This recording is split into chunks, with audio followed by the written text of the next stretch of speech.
big grindy team. Oh, and I had a little interaction, but it's like, I think they know what they want to do.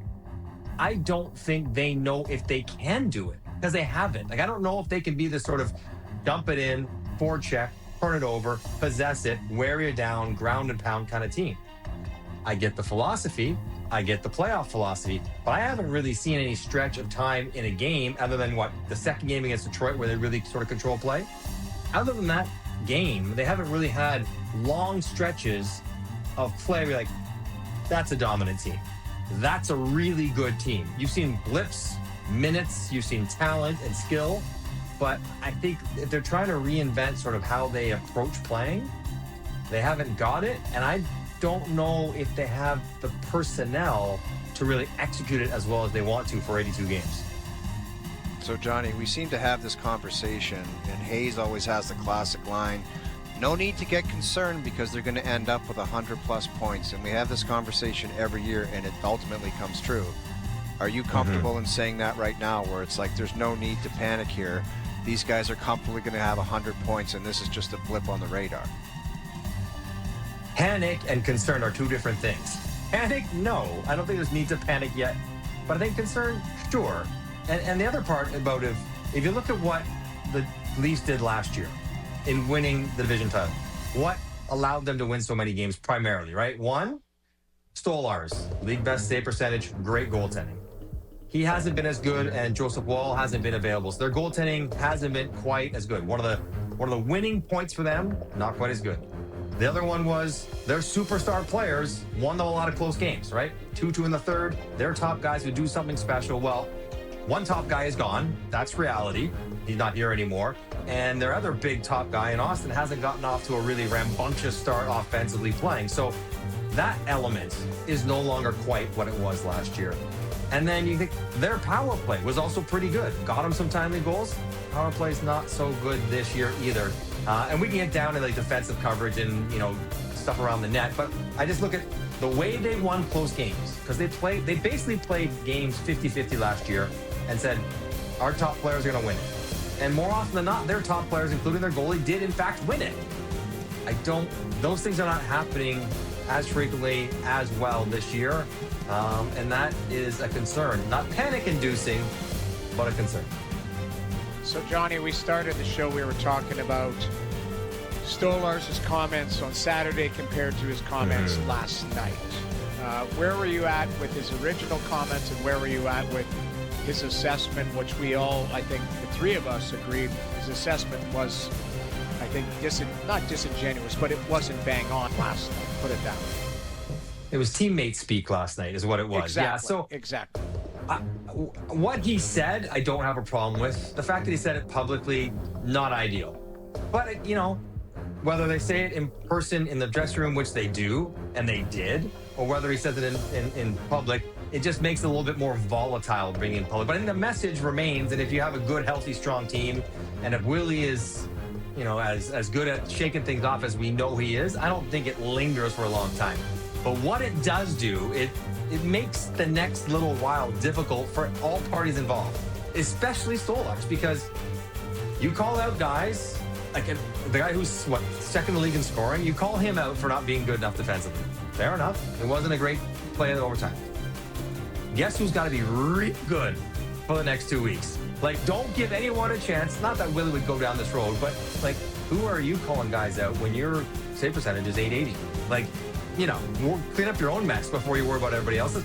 That sort of sentiment. So there is that. And then the idea that he was kind of brutally honest, almost unusually honest once. Now, can he be unusually honest always? Well, obviously not, because last night they didn't play great. And he's praising the work and the box outs and the effort it did. And he's trying to probably make amends for the losing his cool on Saturday. And I understand it and I get it, but it just makes his existence for the next couple of weeks a little stickier than he wants it to be. Yeah, the comments, those concern me even more than the original ones. I love that there was someone raw, someone genuine, someone human in that room that was willing to say something. Whether you like the content, whether you like the timing, it was different. And then he obviously got a slap on the wrist clearly, because to suggest that it was great last night is just an absurd analysis. They were terrible. Yeah. They were awful last night. And it just, it makes it sticky, and it does put a focus on him because Joseph Wall's not around. Wall can't step in and play 3 great games and just roll with it because he's not around. It's not going to happen.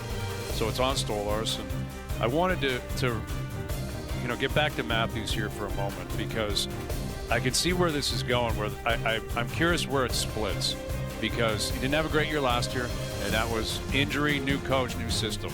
Now we're into year 2. Now it's okay. No Marner, trying to find a winger for him.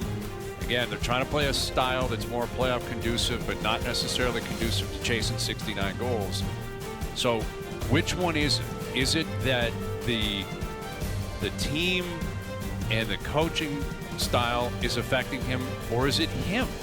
Like, when does it get to a point where you look at Austin and say, "You're Austin Matthews, man. I don't care who's playing with you on the right side. You got to be better than this."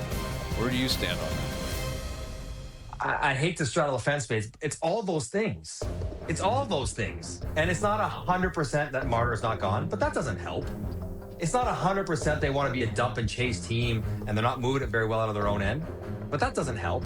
And it's not 100% that Austin hasn't been good enough, but that really doesn't help. But I think at some point, not having the right winger, when you got Matthew Nyes, who everyone sort of acknowledges a pretty good player on his own, like, not every top player in the league plays with 2 superstars. It doesn't happen that way. We see what Draisaitl and McDavid do. We see what McKinnon does. We see what Kaprizov does. They produce consistently, regardless of who they're playing with. They're good players, but they're not superstars. And Austin Matthews and the Leafs can't wait to say, well, we need to go get Adrian Kempe, Alex Tuch, whatever, to round out that line to make it go. Like, at some point, that is the responsibility of the best player on the team, which is Austin Matthews. Now, part of the issue is, boy, they're playing a lot in their own end, Hazy. Like, they do not exit quickly. Like, it gets dumped in and it gets forechecked, and he plays so much down. Right. And he's playing so much in his own end. Now, again, that's partly his responsibility. It's one of the guys down there to stop that.